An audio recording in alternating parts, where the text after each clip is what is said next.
Grazie professore, un benvenuto anche da parte mia a questa giornata di studi proposta dall'Istituto ReTe della Facoltà di Teologia di Lugano, una giornata che ha già nel titolo uno spunto di riflessione interessante perché mette in relazione due ambiti fondamentali del nostro quotidiano. La giornata di studio prevede le relazioni di 7 professori. Permettetemi qualche appunto organizzativo. Alla fine di ogni conferenza ci sarà la possibilità da parte del pubblico di porre delle domande. Come ha già introdotto il professor Fabris, il professor Andrew Benjamin esporrà la sua relazione in inglese, ma c'è la possibilità di seguire in italiano tramite la versione italiana in formato cartaceo. Inizio a presentare il professore. Professor Andrew Benjamin è Honorary Professorial Fellow all'Università di Melbourne e Anniversary Professor in Filosofia e Scienze Umanistiche alla Kingston University di Londra, come anche Distinguished Professor in Architectural Theory at the University of Technology a Sydney. Ha ottenuto un master e bachelor all'Australian National University e un PhD alla Università of Warwick in Inghilterra. Il professor Benjamin recentemente ha aderito all'International Center of Studies in Contemporary Nihilism nel ruolo di ricercatore. Le sue ricerche si focalizzano in filosofia antica, filosofia tedesca del XX secolo e la relazione tra la filosofia e la storia dell'arte. Ha recentemente pubblicato diverse pubblicazioni in questo ambito e uscirà a breve un libro dal titolo Gesture and Form, Classical and Renaissance Expressions del Edinburgh University Press. Thank you, Professor, for your participation, and I leave you the floor. Grazie. Vorrei iniziare ringraziando la facoltà per il gentile invito a presentare il mio lavoro qui oggi. Vorrei ringraziare in particolare Adriano Fabris per il suo sostegno al mio lavoro. La sua amicizia e il suo incoraggiamento sono di inestimabile valore. Allora, purtroppo parlerò in inglese. Dopo quello.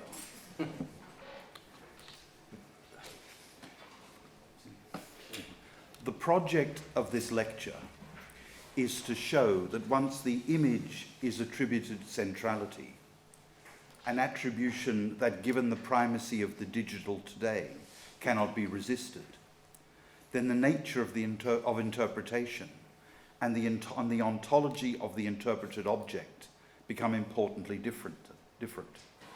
Images have both a history and a context, and yet a refusal to accept the strictures of chronological time and a non-relational account of the image are both implicit in the art historical work of Abi Warburg and also in Walter Benjamin's conception of the dialectical image. While not argued for as such, Warburg's Der Bildatlas is premised on the creation of meaning as that which results from a radical decontextualization that opens up new and what were initially unpredictable locales of interpretive possibility. While Benjamin's conception of the dialectical image also privileges temporal disruption, its point of orientation is different. Benjamin argues that the dialectical image is, and I quote, identical with the historical object, and then goes on to add that this identification justifies its violent expulsion from the continuum of historical process. While both Benjamin and Warburg have a relational account of the image, both are concerned with the relation between images. It is as though what Benjamin identifies as tensions pertain uniquely to external modes of relationality. And thus what he goes on to describe as the caesura in the movement of thought, in der Denkbewegung, would resist any incorporation into the image. Here, in this lecture, the argument that underpins this lecture, while drawing on both Warburg and Benjamin, makes an importantly different claim. Namely that what Benjamin calls eine Gefahrenkonstellation, a constellation of dangers, can be identified as a quality of the image itself. It does not depend of necessity on the relation between images. Again, the point is that the locus of relationality as a constellation of dangers may be internal to the image itself.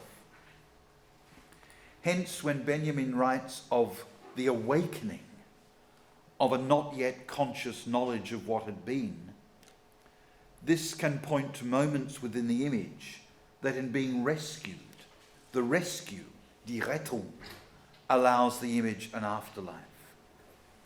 The contention here is that complexity and irreducibility are inextricably bound up with this Nachleben, with this afterlife. The movement backwards and forwards between the digital and the image can be justified on the basis that it is impossible to think of the image today other than in terms of its digital presentation. Therefore, any attempt to take up the digital has to develop a sophisticated account of the image. There has been an argument also associated with Walter Benjamin, the claim of which was that any attempt to assert the singularity and originality of an individual art form would be undone by reproducibility. However, reproducibility no longer needs to be contrasted to either originality or singularity.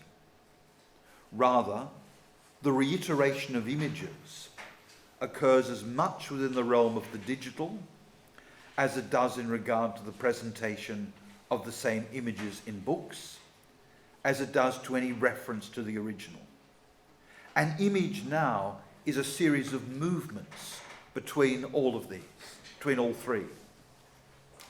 The freedom that the image obtains through the process of digitalization, and thus, both in terms of accessibility and democratization, means that the image has to sustain the project of complex strategies of interpretation.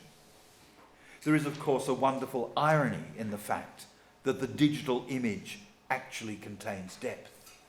In other words, that the digital image is in fact an analogue. As a result, the image loses the possibility of its being a mere example, and thus no more than an illustration on the one hand, and the place of an original and single experience on the other. This is not melancholic. On the contrary, the image, as was suggested, becomes a locale of interpretive complexity. It is the interplay between that interpretive complexity and the identification of a constellation of dangers that defines the image as a result of its digitalization. Again, what digitalization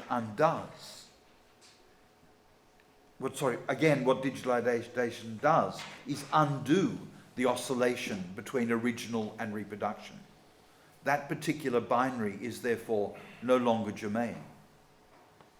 It should not be denied that it is always possible to equate the image with an illustration by reducing it to an interpretive singularity, thereby robbing it of its complexity, a position that has its correlate within the practice of interpretation.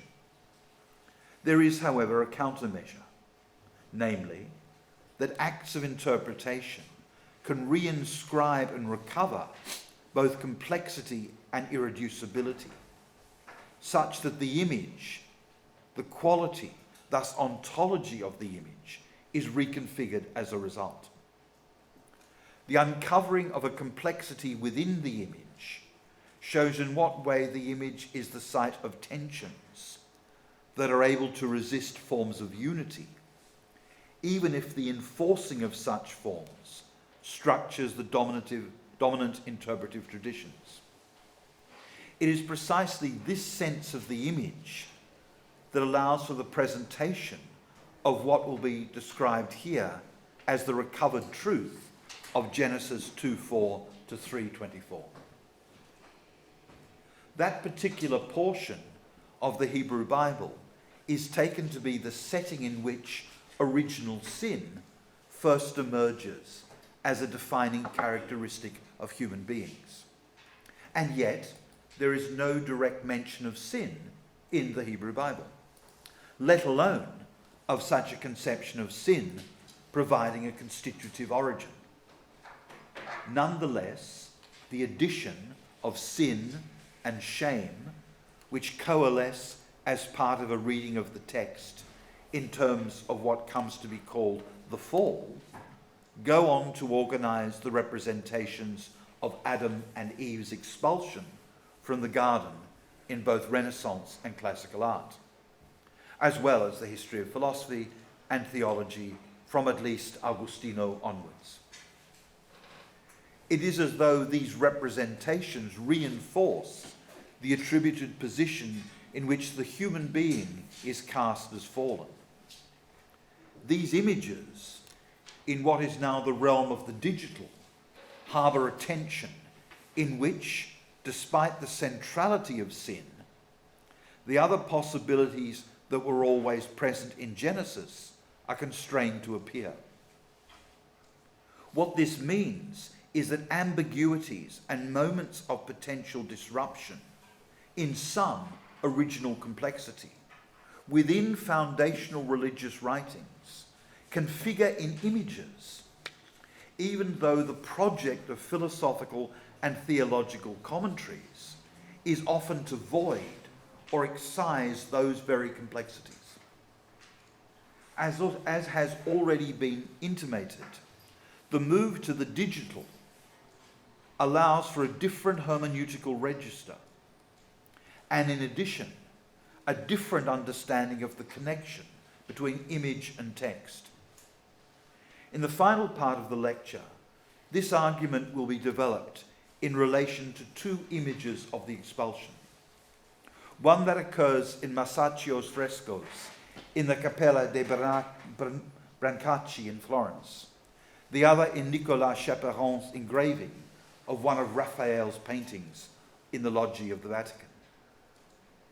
Now, to turn to the text of Genesis, to turn directly to the text, in Genesis 3, verse 3 to 4, there are two senses of death. When Eve says to the serpent that if she and Adam were to eat and touch the tree of life, they will die, what is meant is that they will no longer have a life defined by the tree. And here it should be noted that the tree of life, Es HaChaim, that appears in Genesis 2:9, reiterates the formulation of life that allows matter to be charged with a conception of life that holds that life from any possible reduction to mere life. In other words, what is reiterated here is the sense of life that has already emerged at Genesis 2:7 as the Nismat Chaim, as the breath of life. Namely, a life defined by as much by immateriality and the infinite as it is by bodily presence. Hence the serpent is also right when he responds to Eve by saying that after having eaten, quote, you will certainly not die. The serpent's point is a subtle one, namely that it does not follow from having a life that is no longer defined exclusively by the infinite, that actual death, the death of a finite being, is then the immediate result. As though there's not a life still to be lived. Note here that what is being postponed is immediacy. The serpent is not contradicting God. Rather, the serpent stages what the passage is concerned to show, namely, that what would occur is the movement to a conception of life that suspends both immediacy and the axiomatic presence of a relation to the infinite. In Walter Benjamin's terms, this is the depositioning, the Entsetzung of göttliche Gewalt, of divine violence. Death is no longer an immediate consequence.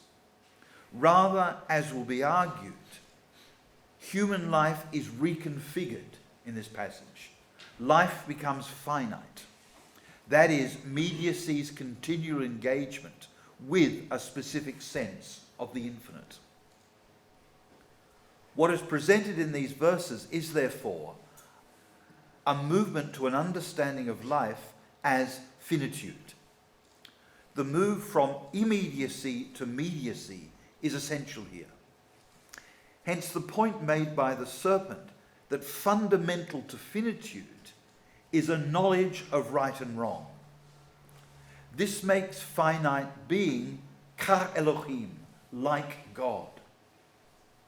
As a result, becoming like God, the eyes of Adam and Eve are opened. That opening underscores the force of the position that being like God is to be able to act in relation to the knowledge of right and wrong, and thus equally to judge. Judgment brings two defining elements into play. Both hold at the same time. Firstly, there has to be the presence of that in relation to which judgment is possible. The second is that judgment demands an opening, a space, in certain circumstances, a literal space in which that possibility, the possibility of judgment, is actualized. A judgment is made in time and space. Judgment is linked to the inscription of mediacy.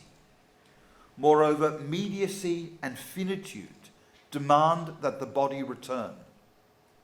Finitude necessitates an understanding of the body as the locus of both pain and pleasure, equally of life and death.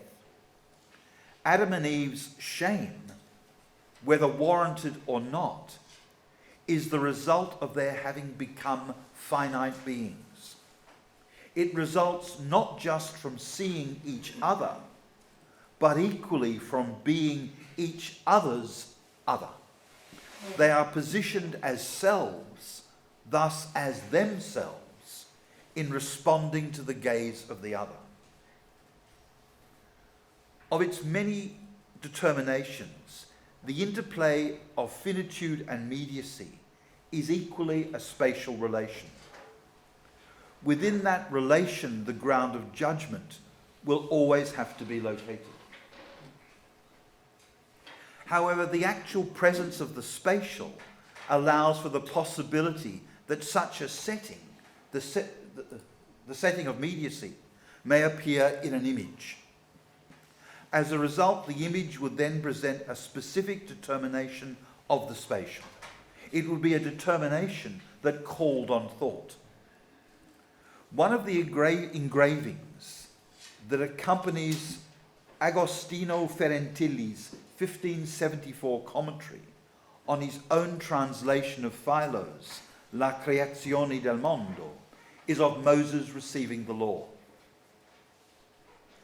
Within this image, God is positioned as Natan HaTorah, the one who gives the law. God will be subject to the law that he himself gives. His fingers on the law, underscoring that subjection. Moses, as finite being, is about to receive it. Between his hands and the law, there is a space.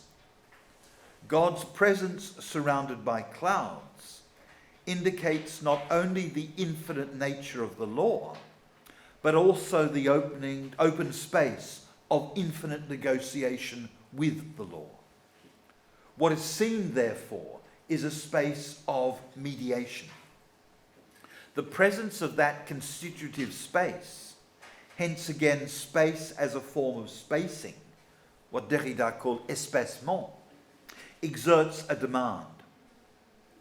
Were its presence to be thought, then what would emerge is the positioning of a finite being as that which is always already being before the law. This would then be the setting that calls on thought. In other words, the truth of finitude is held by and within the image. It is not as though that truth is literalized. Rather, human being has to be thought as positioned by an ineliminable spacing that is actually constitutive of finitude and of the finite. What is opened up by the image is the possibility of the co-presence of the finite and the infinite. Finitude, therefore, is positioned and defined in relation to both the unconditional force of the law, which is itself given within the infinitely interpretable text. The latter, the infinitely interpretable text, amounts to the effective presence of the hermeneutics of a midrashic project without end.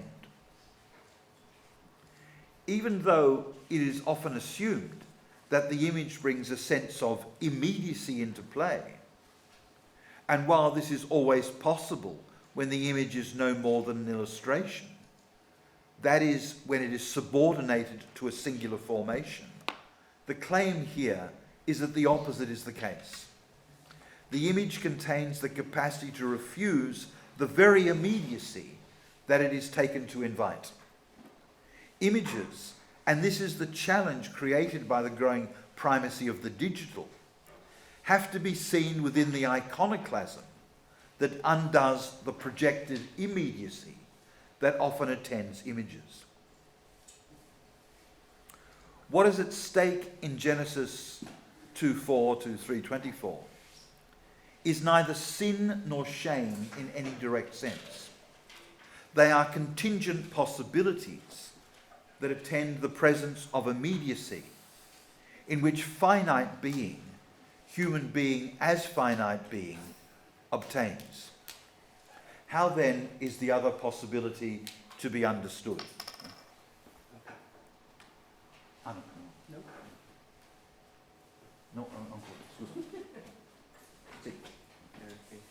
How then is this other possibility to be understood? A possibility that demands an understanding of spatial relations.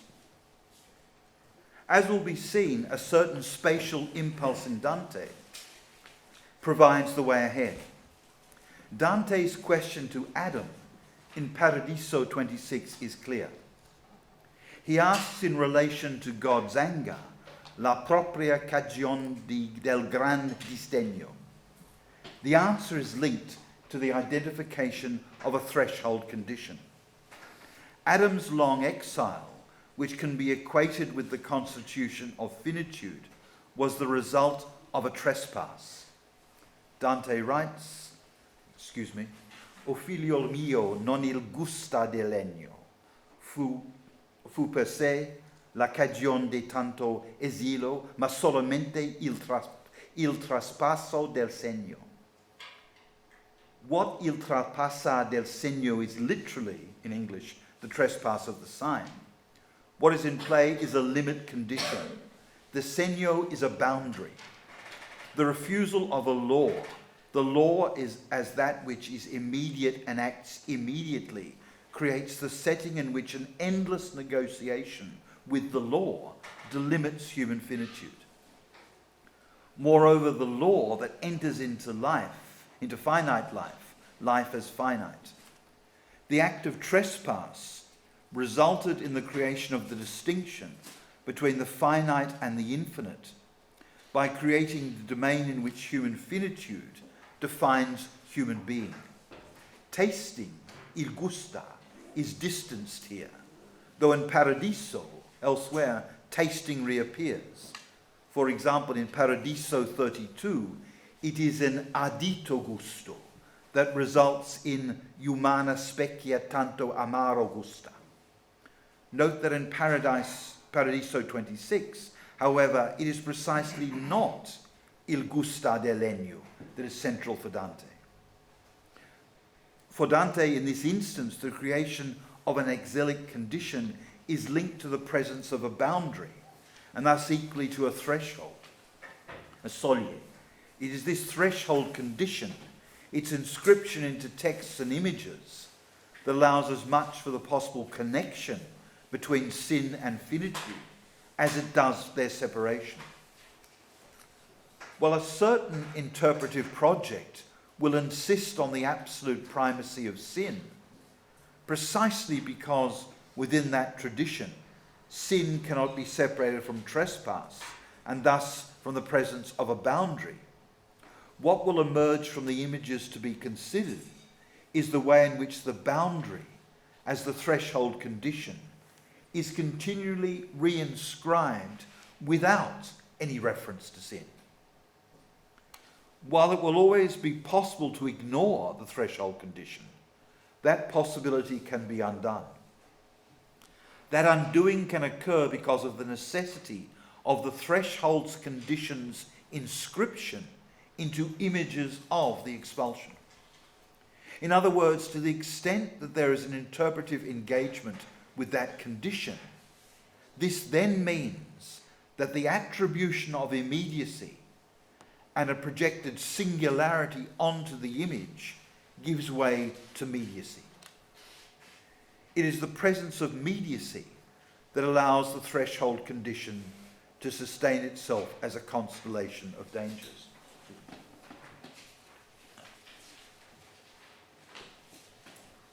The fresco of the expulsion from the Garden of Eden by Masaccio in the Cappella di Brancacci was painted around 1425.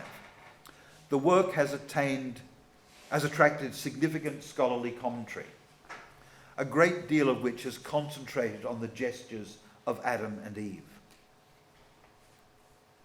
Adam's hands cover his eyes.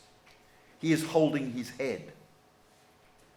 Eve's hands cover those parts of her body that have erotic potential. Her head is bare, her face contorted. It is the expression of a mixture of pain and the recognition of literal desolation. If Adam's hands were understood as identifying masculinity with the intellect, then reciprocally Eve's hands gesture to the body alone. As a result, not only has Masaccio underscored the complex presence of sin, he has inscribed sin within a specific construal of sexual difference. If commentary on the image stopped at the simple recovery of the particular configuration of sexual difference within the fresco, then the interplay of gender and sin would define the expulsion uniquely in terms of the so-called fall. And yet there is more. The moment attention is given to Adam's right leg and right foot, something else emerges. His right foot is yet to leave the garden. It is still in part in paradise. The movement of his body means that he is still moving across a threshold. Moving across it means that it becomes an insistent threshold condition rather than a mere gate. Part of its insistence stems from the recognition that the threshold condition is created by Adam's movement and Eve having moved. Thresholds only arise when they are crossed. The threshold emerges, therefore, as a result of the way in which it is constituted, thus a form of constitution demanding its own form of interpretation. As significantly, their legs cast shadows. The casting of shadows, while fixed in the fresco, is nonetheless the mark of the transitory, namely the most emphatic form that finite temporality can take. Shadows disappear. Eve has crossed, thus creating the threshold. Adam is still crossing it, thus still creating it. Again, it has to be noted that what is being established is a threshold condition that invites consideration. That invitation holds because while the crossing could always be accounted for purely in terms of sin, there is another consideration. Namely, that it is possible to account for the threshold condition in terms of the distinction between the finite nature of human being and the infinite nature of that which has infinite force. It is in relation to the latter that sin loses its hold on finitude. Thus, finitude can be thought sine peccato. The law, as exerting an infinite demand, is counterposed to the finitude of Adam and Eve. Thus, the finitude of human being arises with the displacement of the immediacy of sin. The full force of the position then becomes clear. Having crossed the threshold, human being emerges as always already being before the law. Again, the recovered truth of Genesis can be recognized. It is in terms of the latter that human being is defined by the knowledge of the distinction between right and wrong. In other words, the full force of the infinite, the full force of the infinite demand necessitates human finitude. The latter, to recall the language of Genesis, is being like God. The presence of the threshold condition then becomes an essential component of the work's work. What is at work is the creation of a conception of human being as being before the law. What that then means is that sexual difference, the question of the intellect and the body, hence equally that which informs gestures, do not have just one single specific determination, but become sites of negotiation in which human being encounters and thus lives out its finitude. That encounter is life. Law, therefore, is part of life.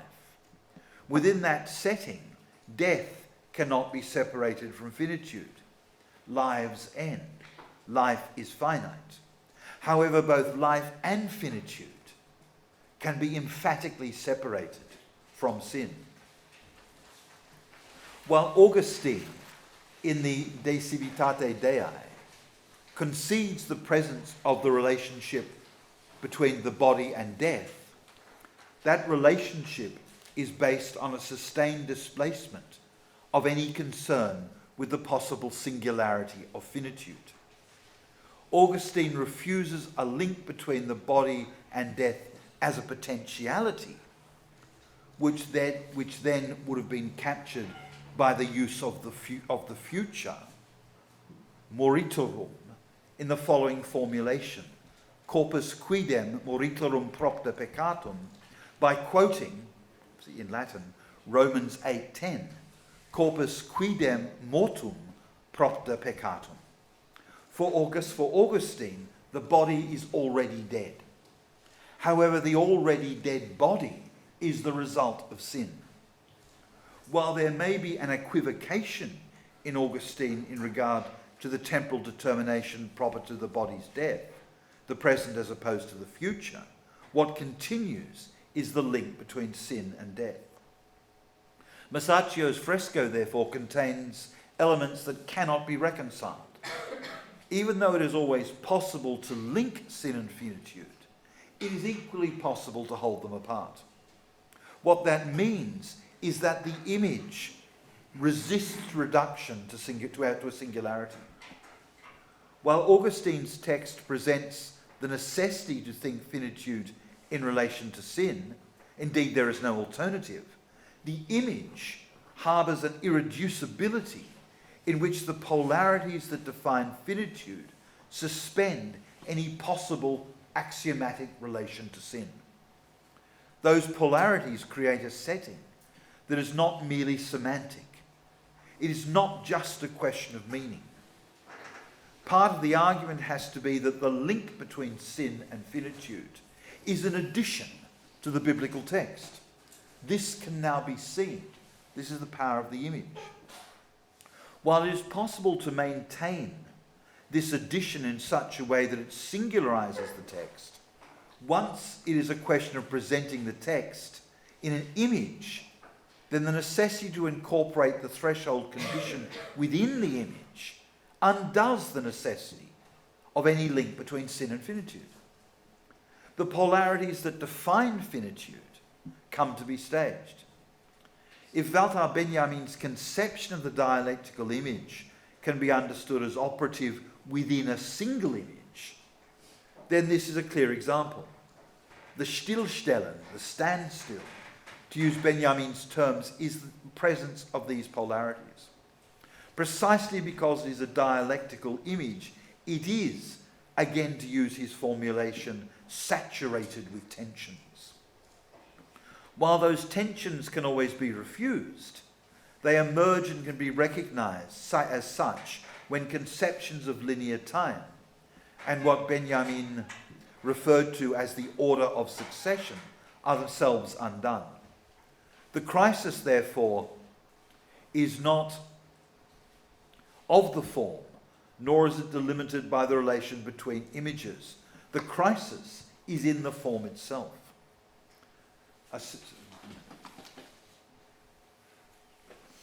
A similar position can also be found in Nicolas Chatterton's engraving. Again, at the outset, the gestures of Adam and Eve are important. Here, however, the threshold condition is created by the steps. Adam and Eve are being escorted from paradise by the angel. Again, their feet and bodies cast shadows. Indeed, Adam's body, and especially his right leg, cast a shadow over the angel's feet. And yet the angel's left foot does not cast a shadow on the penultimate step. In addition, the light coming from paradise does not cast shadows, while earthly light does. In other words, while the gestures of Adam and Eve are informed by the story and history of the fall, the relationship between time, light, and shadows indicates the presence of a different temporal structure. Again, it is a structure that defines human being as finite, and yet finitude is a result of a relation to the infinite rather than to sin. Indeed, the more radical interpretation is to see what has initially been understood as sin is not contemporaneous with human being. Rather, it is no more than a possibility for any finite being. The language of sin, therefore, would have to be recast. It would no longer be sin as the result of having fallen, but rather it would be error or the failure of judgment, and thus of having made the wrong decision, advertently or inadvertently. All such possibilities are accompanied by the now ineliminable knowledge of right and wrong. It should be remembered that this is the knowledge that makes human finitude like God, but differentiates human being, thus finitude, from the infinite, precisely because, as already argued, it does not follow from the knowledge of right and wrong that right will always be done. However, that from which finite being cannot escape, again, as the result of this knowledge, is the capacity for judgment. The ground of judgment is that which exerts an infinite demand. In other words, it becomes clear that the capacity for judgment, and thus judgment itself, has its ground in the presence of human being as being before the law. Indifference to judgment, the refusal to actualize the capacity to judge, are, from a philosophical point of view, instances of stupidity. While it is possible to continue developing these interpretations, it needs to be noted that once attention is paid to the images, and within them to the threshold condition, then what is there as a necessary part of the image is what Benjamin called the caesura in the movement of thought. Finitude as worldly life is that which occurs in departing from paradise. The gestures of both Adam and Eve, therefore, need not be configured in terms of sin, but as the affective register of having to exist. It is Milton who comes closest to the recognition of this understanding of Adam and Eve's bodily presence in the closing lines of Paradise Lost. And I quote, "Some natural tears they dropped, but wiped them soon. The world was all before them, where to choose their place of rest and providence their guide.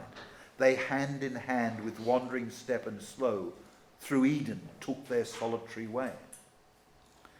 The all before them, it's remarkable. Milton writes, the world was all before them. The all before them depends on the operative presence of the threshold condition and all that the presence of this condition then entails. The recovery of this presence today is allowed by the image.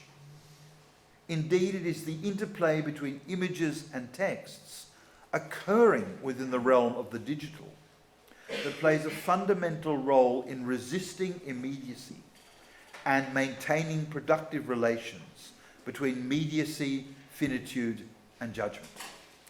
Grazie.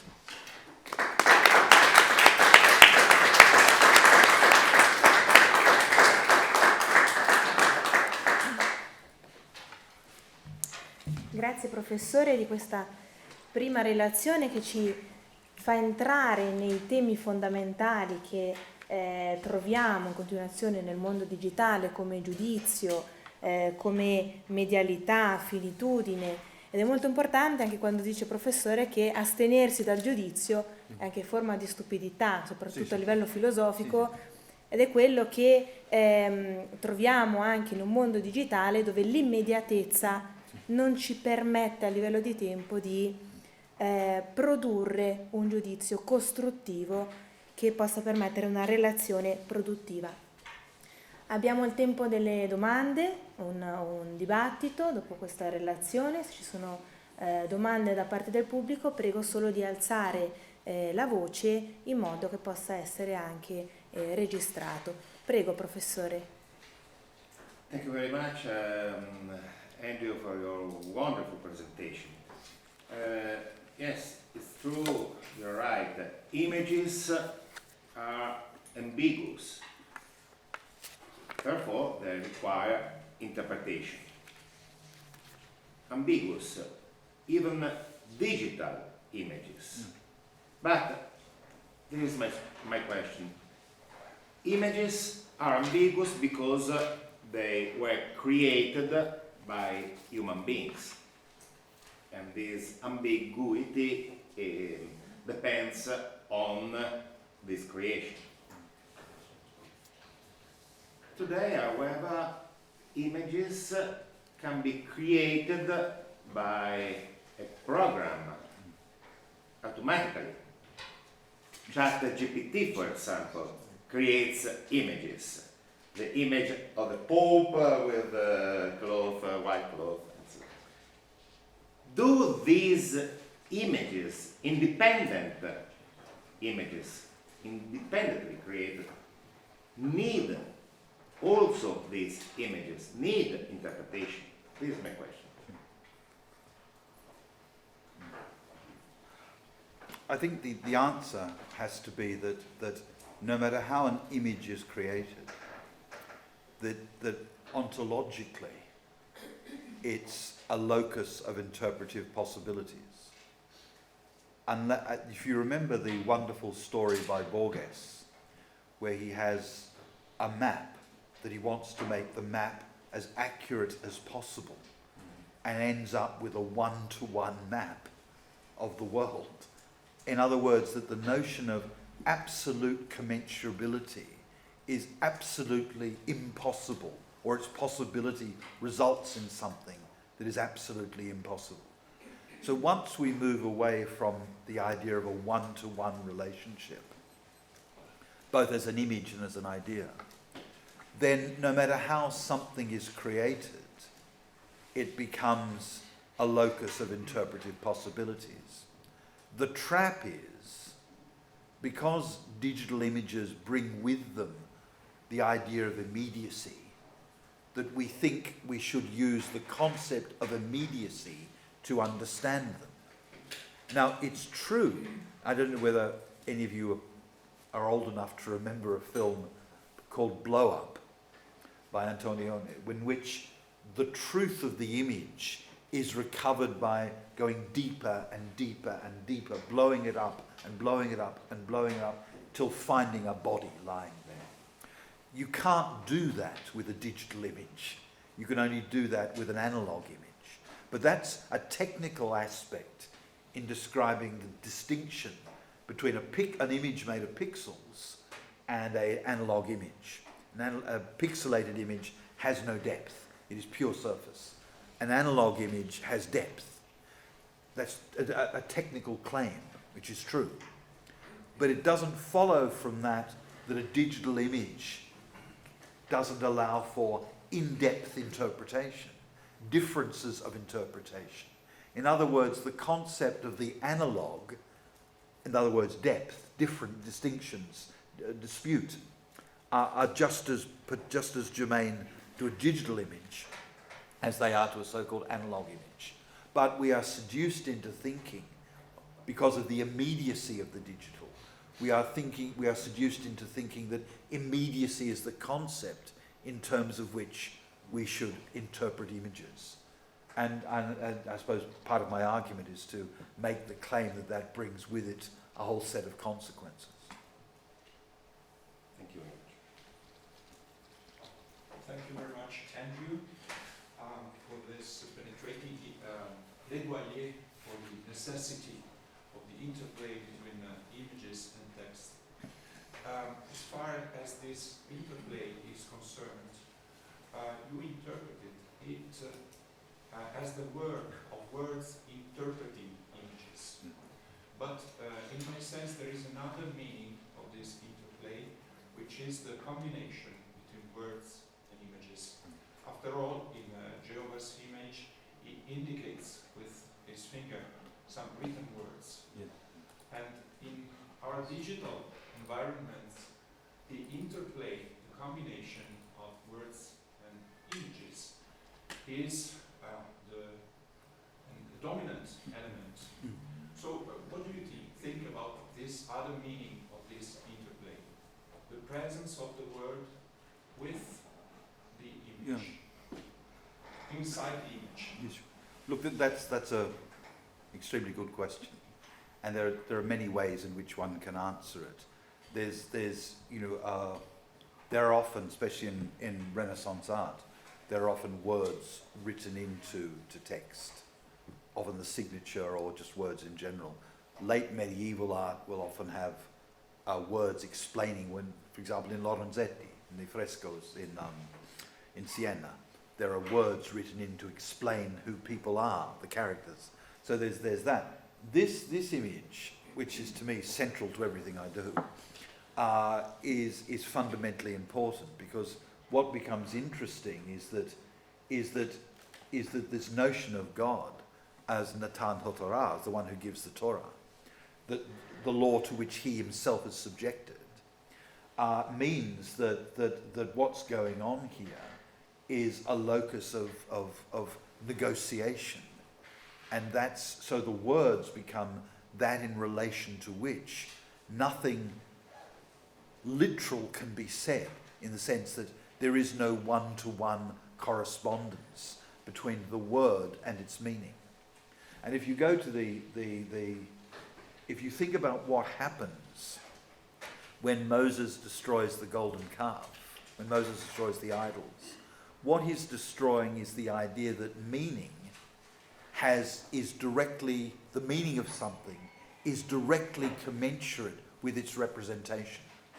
So the iconoclasm, the destruction of the golden calf, is that which gives rise to a notion of interpretation as endless midrashim. And that's what you see here. And it's very interesting. This is from a 16th century Italian translation of Philo. And within which what you see is this space of infinite negotiation about meaning, which is premised on the destruction of immediacy, which is what Moses does when he destroys the calf. So he's destroying the idea that the symbol and the symbolized are immediately connected in order to allow for this as a space of infinite interpretation. So here words become important precisely because they register within an image that which the image registers, namely the impossibility of closure. And it's literally presented here in the distance between God and Moses. So that space, which is a quality of the image, is not a quality of the text, it's a quality of the image. That space is the space of negotiation. And if you think of it, negotiation etymologically as nec otium, as without leisure, what this means is that space is the space of life.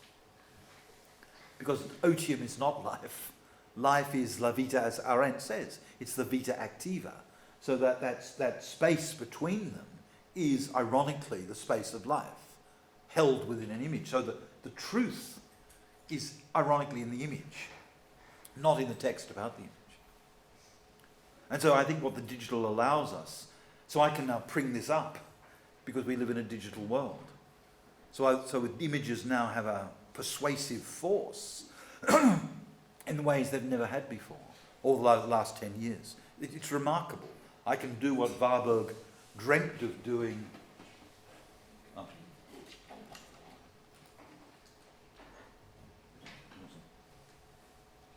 You know, when Warburg had the Builder Atlas, he had all these images, but all he had was grimy black and white photographs, of which I can show you a photograph. But we can do this. We can move backwards and forwards. It's extraordinary the way in which now images in the realm of the digital enact Warburg's project in ways that he would be appalled and fascinated to find out. Sorry, an aside.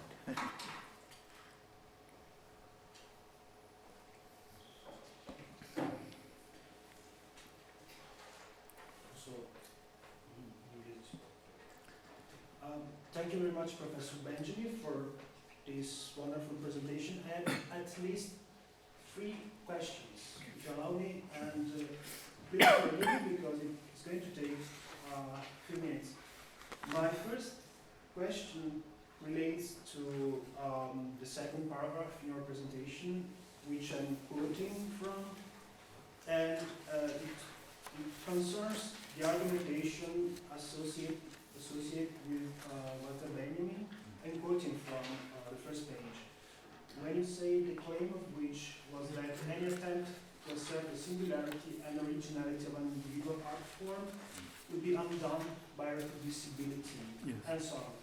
And which brings me to wonder if somehow the lost aura comes back within the digital.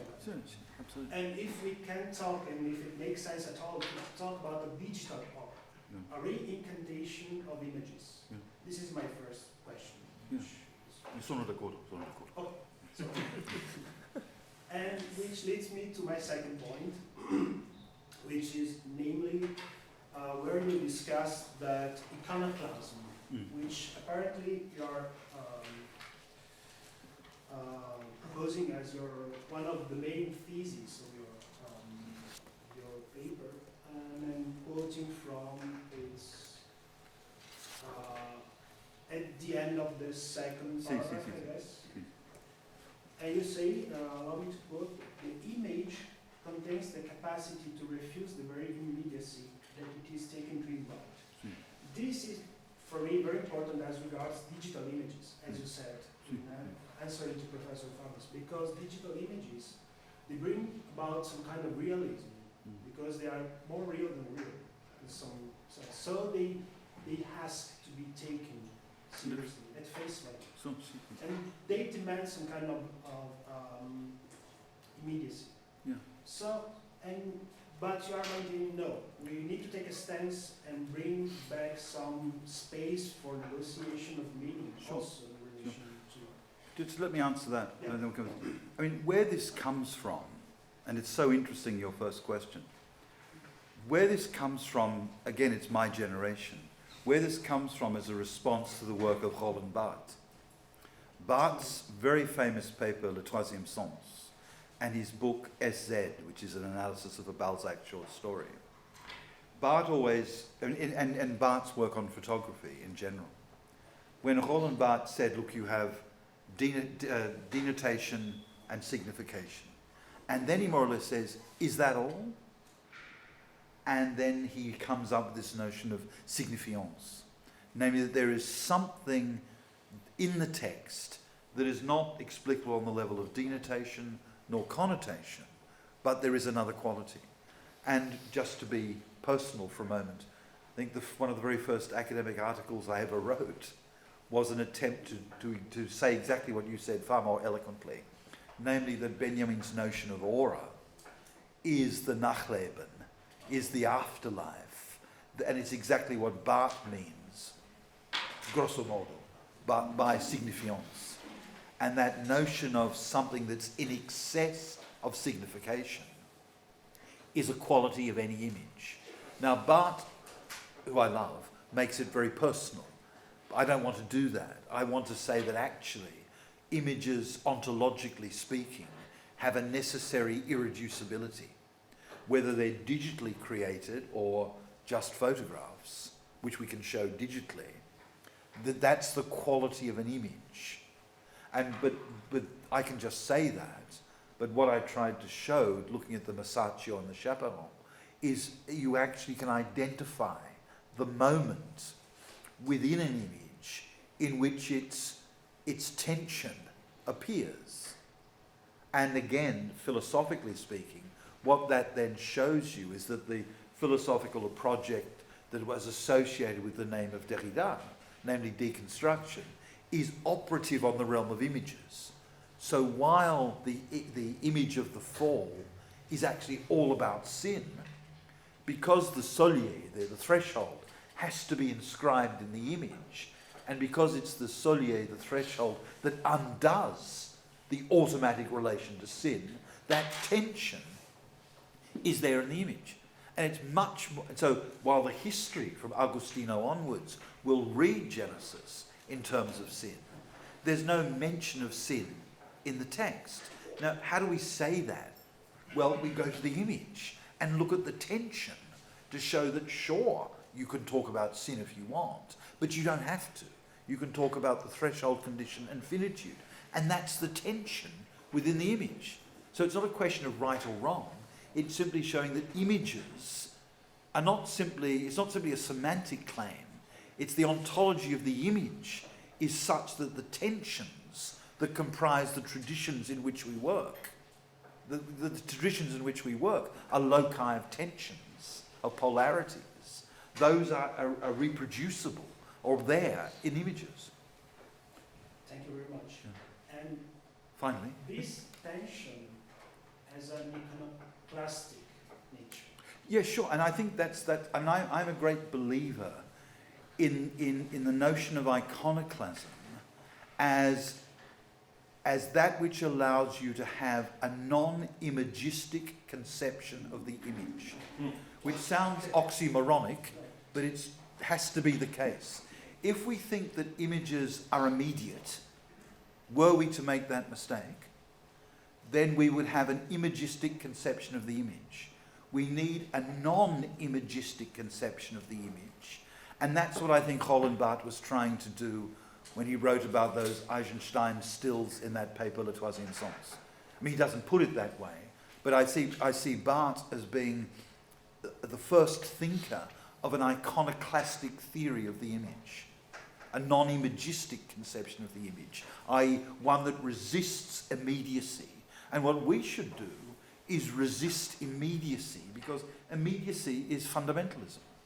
That's what a fundamentalism is. It's immediacy. It's also, in a philosophical sense, stupidity. And we live in a world in which we are invited to be stupid. to resist stupidity is to insist on immediacy. Okay, this is great. Shall I just add a follow-up Sure. and then raise my last question? This is wonderful, this non-imagistic conception of image. And it sounds to me as a philosophical formulation of, it's like a stance against idolatry. Sure, absolutely. So that comes back. My last question for this session is related to another passage in which you bring before the relationship between text and image, and you say that in a very clear way, which is very interesting. And you state that philosophical commentary tends to avoid or excise images. Is that right? So it's. See, yeah, I'd say that is that what philosophical and philosophical commentaries often try and do is say this means that.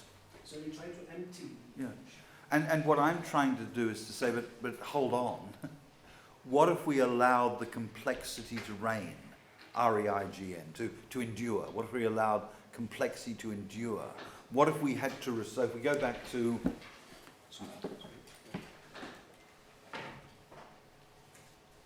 if you go back to this image of the relationship between Moses and the Torah, if you took that as the point of departure, then that spacing between them is a spacing of endless complexity. And if we took that as the paradigm, that is the image of the ineliminability of the complex, of having to engage complexity, judgment and life, etc., etc., then that would be its image, knowing that that image is merely an opening, a beginning. So that's, so in some sense, what often philosophical commentary and theological commentary try and do is to close something down. But that's fine, because we need to make decisions. We need to say, this means that. But finite beings also say, I could be wrong. So let's talk about, let's discuss it.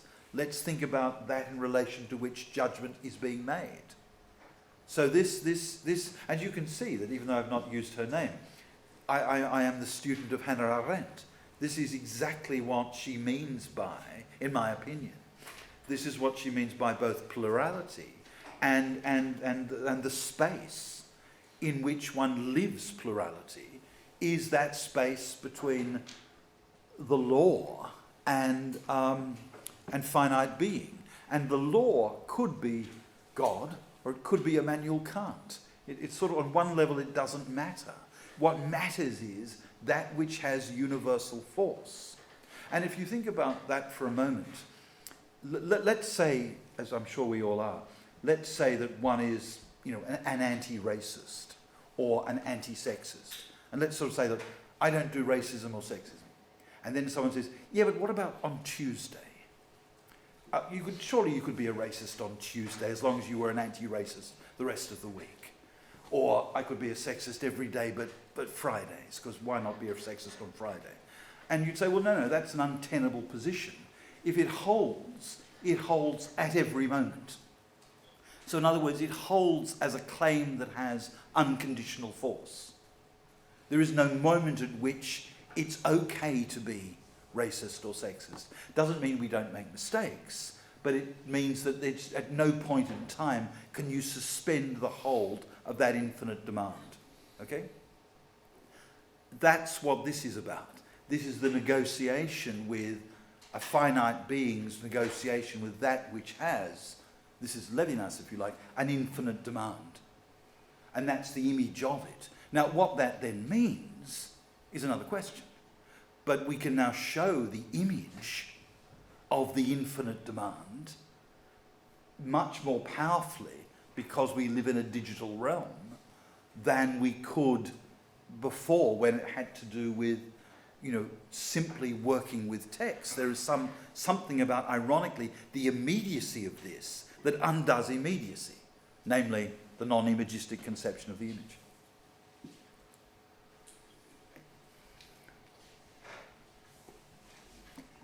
Se non ci sono altre domande, io ringrazio il professore per questa relazione che ci proprio immette nei nostri temi di oggi. Sì, spero.